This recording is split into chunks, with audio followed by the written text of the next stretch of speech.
প্রিয় দর্শক, শান্তিবার্তা চ্যানেলে আপনাকে স্বাগত। আজকের যে বিষয়টি অত্যন্ত ইম্পর্টেন্ট।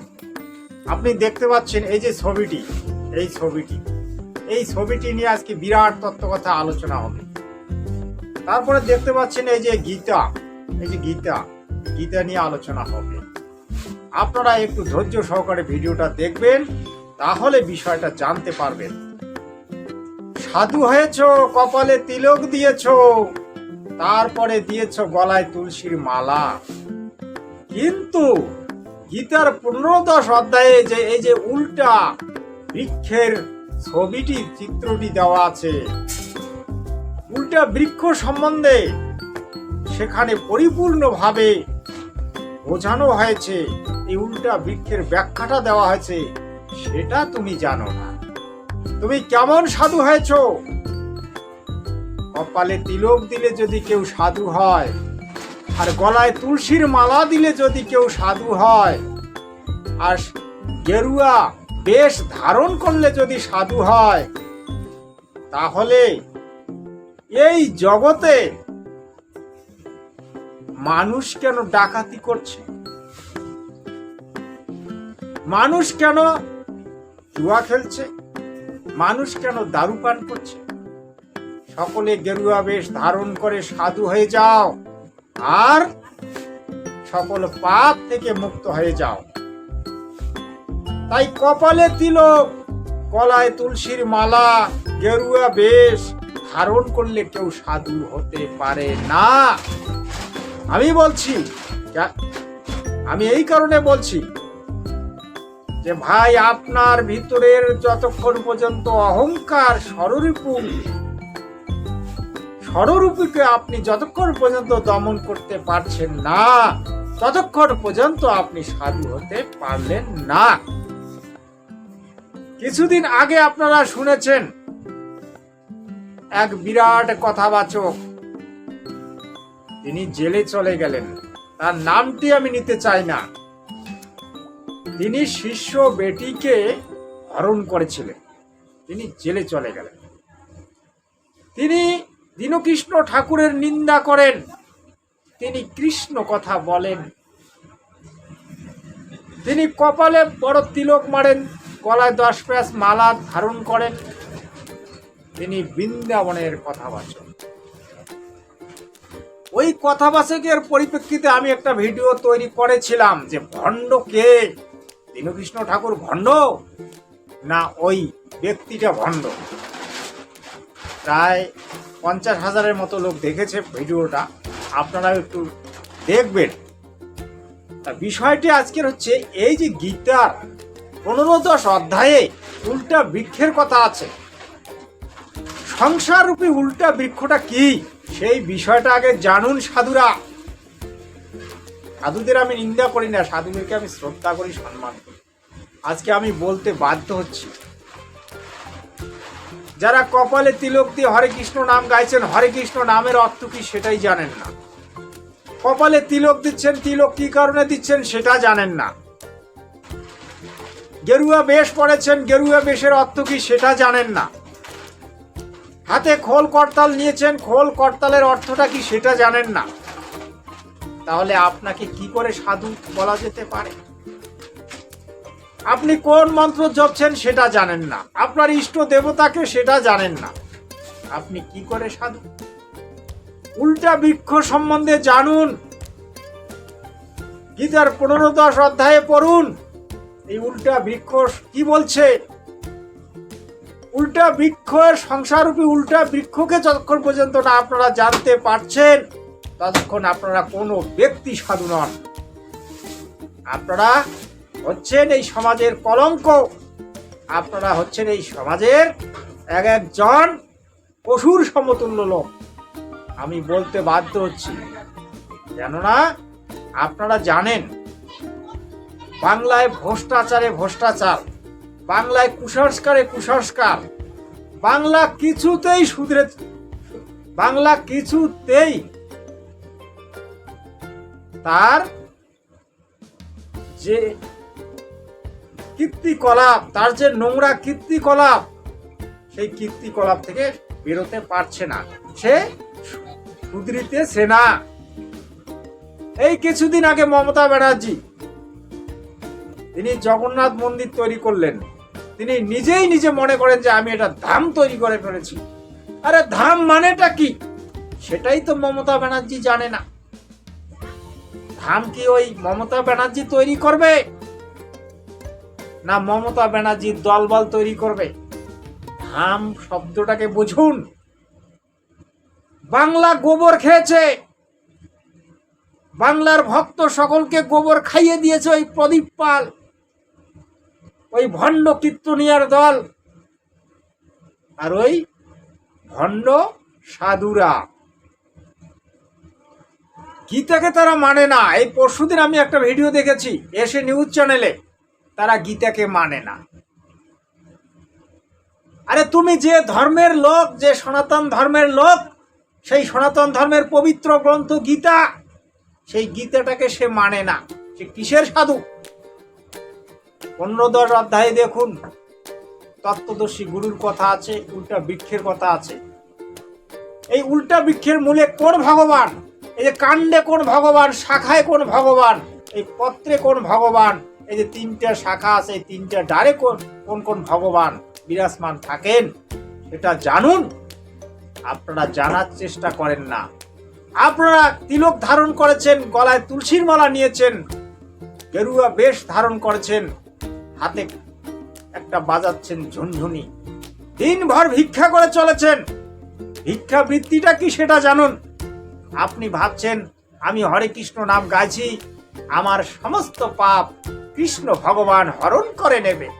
আরে একটা পাপও আপনার হরণ করবে না। কৃষ্ণ নিজে বলেছেন আমি কারো পাপ হরণ করি না, যে আমাকে হরণ করে আমি তাকে হরণ করি। আপনি বুঝতে পারলেন আমার কথাটা? বুঝতে পারলেন না। কৃষ্ণ ভগবানকে যে ভালোবাসে, কৃষ্ণ তাকে ভালোবাসে। কৃষ্ণ প্রিয়সী যে হয়, কৃষ্ণ তার প্রিয়সী হয়। যে করে কৃষ্ণের আশ তার হয় সর্বনাশ, তবু যদি সে না ছাড়ে পাস, কৃষ্ণ নাকি হয় তার দাসের দাস।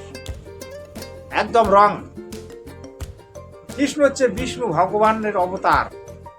যে বিষ্ণু ভগবান বারবার এই পৃথিবীতে জন্ম নেয় তার কুকর্মের জন্য। যখন রামচন্দ্র রূপে যখন বালিকে বধ করলো, বালিকে বধ করার পরে বালি তাকে অভিশাপ দিল। অভিশাপ দেওয়ার পরে কৃষ্ণ রূপে জন্ম নিয়ে সে বেদের হাতে মারা গেল।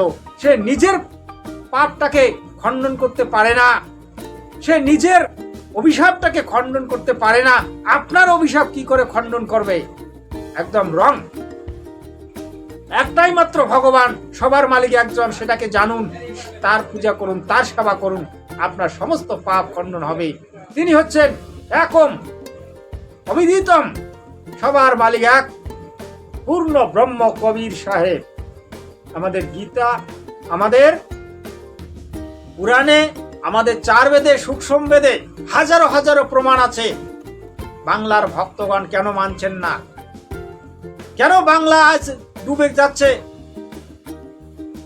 অন্যায় অত্যাচারে? কেন বাংলার ভক্তগণ আজ কুসংস্কার থেকে বেরিয়ে আসতে পারছেন না? তারা কেন ওই পাখণ্ডীদের কথায় চলছেন? কেন পাখণ্ডবাদকে তারা আশ্রয় দিচ্ছেন? এই বিষয়গুলো জানুন ভাই। যে গীতা মানে না, যে গীতা ভাগবত মানে না, সে কোনো শাস্ত্রই মানে না, সে কোনো ভক্ত হতে পারে না, সে পণ্ডিত হতে পারে না, সে কিছুই নয়। গীতায় স্পষ্ট লেখা আছে। আমাদের সনাতন ধর্মের মূল গ্রন্থ গীতা, এবং ধর্মকে যারা বুঝতে চায় তাদেরকে প্রথমে গীতা জানতে হবে। যেমন আমরা যখন লেখাপড়া শিখেছি তখন আমরা শিশু শিক্ষা পুস্তকটি পড়েছি, সেখানে স্বরেও স্বরে আমরা শিখেছি, ক খ শিখেছি, ব্যঞ্জন বর্ণ শিখেছি, স্বরবর্ণ শিখেছি। গীতা তাই আপনি যদি একজন সাধু হতে চান, আপনি যদি একজন মহৎ ব্যক্তি হতে চান, প্রথমে আপনাকে গীতা পড়তে হবে, গীতা সম্বন্ধে আপনাকে নলেজ নিতে হবে, তবেই আপনি একজন পূর্ণ সাধু হতে পারবেন। অন্যথা আপনি পশুর সমতুল্য। যে গীতা জানে না সে কোনো শাস্ত্র জানে না, যে গীতা অধ্যয়ন করে না তারই মানব জন্ম বৃথা। আর গীতা অনুসারে যে কর্ম করে না তাহার সর্বকর্ম নিষ্ফল। এই সমস্ত কথা গীতা মাহাত্ম্যে স্পষ্ট লেখা আছে। আমি এখন একটা প্রমাণ দেব আপনাকে ছোট করে, আপনারা দেখবেন। আজ আমাকে একজন ব্যক্তি ফোন করেছিল, তিনি একজন ব্রাহ্মণ। তিনি বলেছিলেন, ভাই আমি সত্যটা জানতে চাই। আপনার শান্তিবার্তার চ্যানেলটিকে আমি লক্ষ্য করি, আমরা শিবের লিঙ্গ পূজা করছি। কিসের শিবের লিঙ্গ? কে শিবলিঙ্গ? কে শিব? শিবের কোনো লিঙ্গ পূজা হয় না, শিবের মূর্তি পূজা হয়। আপনারা যাকে লিঙ্গ হিসেবে পূজা করেন সে শিব নয়, সে হচ্ছে কাল ব্রহ্ম, জ্যোতি নিরঞ্জন কাল পুরুষ, যাকে মহাকাল বলা হয়। আপনারা জানুন সত্যগুলো না জেনে যারা ভক্তি করে, সমস্ত ভক্তি তার নিষ্ফল, সে নরকে চলে যায়। আপনি হরে কৃষ্ণ নাম গাইছেন, হরে কৃষ্ণ নামের অর্থটা কি? এই হরে কৃষ্ণ নাম গৌরাঙ্গ মহাপ্রভু কিভাবে দিয়েছিল? হরে রাম রাম রাম হরে হরে। আপনারা কোন হিসেবে গাইছেন? আপনারা গৌরাঙ্গ মহাপ্রভুর থেকে বড় হয়েছেন। গৌরাঙ্গ মহাপ্রভুকে আমিও মানি, গৌরাঙ্গ মহাপ্রভুকে আমি শ্রদ্ধা করি, রেসপেক্ট করি, তাকে আমি ভক্তি করি। কিন্তু গৌরাঙ্গ মহাপ্রভুকে আপনারা মানেন, গৌরাঙ্গ মহাপ্রভুর মতকে মানেন না। আপনারা সনাতন ধর্মকে মানেন, সনাতন ধর্মের মূল গ্রন্থ যে গীতা সেটাকে মানেন না। আপনারা কিসের সনাতনী, কিসের হিন্দু? আপনারা না হিন্দু না মুসলিম, আপনারা হচ্ছেন ম্লেচ্ছ। আপনি সাধু হয়েছেন, সাধু সাজবেন না, সাধু হওয়ার চেষ্টা করুন। ষড়রিপুকে দমন করুন, 10 ইন্দ্রিয়কে বশ করুন, সত্য নাম জপ করুন। হরে কৃষ্ণ নাম গাইলে কিচ্ছু হবে না। আমি গীতার দিকে আসছি। গীতায় দেখুন, ধর্মময়ী গীতা সর্বজ্ঞান প্রদায়িনী, তাহা সর্বশাস্ত্রের সারভূতা, পবিত্রময়ী রূপে প্রশংসিতা। যে অর্থ সহিত গীতা পাঠ করে না, যে অর্থ সহিত গীতা পাঠ করে না, তাহা অপেক্ষা অধম জনার নাই। যে জ্ঞান গীতায় কীর্তিত হয় নাই, তাহা আসুর সম্মত বলিয়া জ্ঞাতব্য, তাহা বেদ বেদান্ত নিন্দিত, ধর্মহীন এবং নিষ্ফল। এটা কি আমি বলছি? দেখুন এই ছোট্ট গীতায় স্পষ্ট লেখা আছে। দেখুন এই যে গীতায় স্পষ্ট লেখা আছে। আপনি বলবেন যে আমি বানিয়ে বানিয়ে বলছি। দেখুন এটা গীতা, এই যে দেখাচ্ছি আমি প্রমাণ। এই যে গীতা, আপনি এই দেখুন শ্রীমদ্ ভাগবত গীতায় যে লেখা আছে স্পষ্ট দেখুন। এই দেখুন শ্রীমদ্ ভাগবত গীতায় লেখা আছে কিনা। শান্তিবার্তা চ্যানেল আপনাকে সর্বদা সত্য দেখাবে, সত্য বলবে, আর সত্য পথের দিশা আপনাকে দেবে। আর ভিডিওটিকে লম্বা করছি না। যদি ভিডিওটা ভালো লাগে বন্ধু বান্ধবদের মধ্যে শেয়ার করবেন। সৎ সাহেব, পূর্ণ ব্রহ্ম কবির সাহেব, সৎ সাহেব এটাই আসল নাম। সৎ সাহেব হচ্ছে পূর্ণ পরমাত্মার নাম, যাকে গোবিন্দ বলছেন। এই গোবিন্দ শব্দটি কে জানেন? পূর্ণ পরমাত্মার এক নাম হচ্ছে গোবিন্দ। যে শ্রীকৃষ্ণকে আপনি গোবিন্দ ভেবে পূজা করছেন, সে তো শ্রীকৃষ্ণের গোবিন্দ এটা পূর্ণ নাম নয়। এটা একজন ঋষি কৃষ্ণের নাম রেখেছিল গোবিন্দ, কিন্তু আসল গোবিন্দ হচ্ছে পূর্ণ পরমাত্মা, পূর্ণ পরমেশ্বর, পূর্ণ ব্রহ্ম কবির সাহেব, সৎ সাহেব, সৎ সাহেব।